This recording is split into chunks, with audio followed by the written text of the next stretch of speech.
Court rise. Thank you, Counsel. You may be seated. Calling the case of Mello and Dr. Shaw.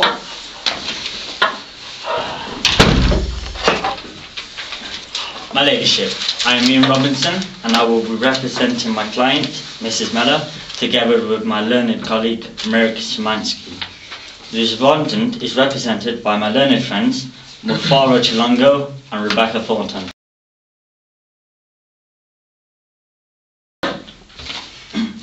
May I confirm as to whether my Ladyship has received the bundles and case authorities? Yes, thank you, Counsel. Would my Ladyship like to be reminded of the facts of the case present before this House? Very briefly, please.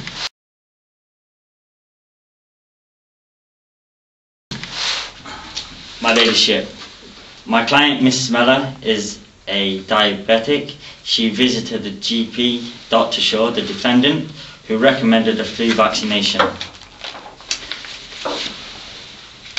Dr. Shaw failed to give any warnings whatsoever of any repercussions of the injections, and as a result, my client suffered paralysation.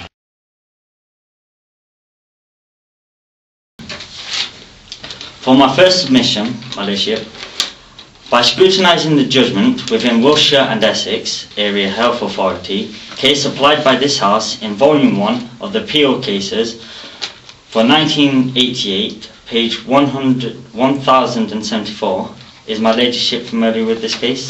Yes, thank you, Counsel. In this case, Sir Nicholas Brown Wilkinson said that although the burden of proof did not pass in these cases to the defendant, he did acknowledge that it was a sound principle that where a person has, by breach of duty of care, created a risk, the loss should be borne by him unless it has had some other cause.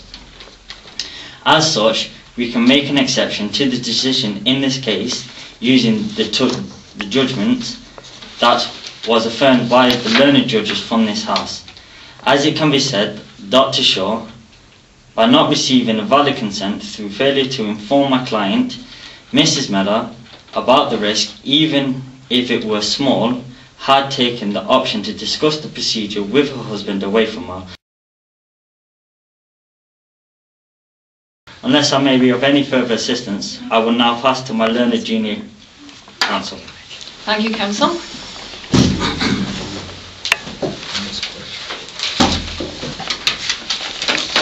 My Lady, I will be addressing the second ground of appeal in this matter, which is concerning the application of the case of Chester and Afshar, reported in Volume 1 of the appeal cases for 2005 at page 134.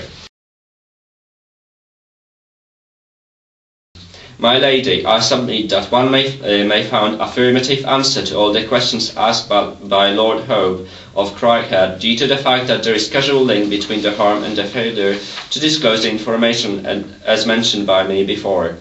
Also, Lord Stay mentions in paragraph 18 at page 144, which is page 10 of the copy, that due respect must be given to the autonomy and dignity of each patient. My Lady, unless I may be of any further assistance to your Ladyship, I will rest my submission at this point. Thank you very much, Counsel.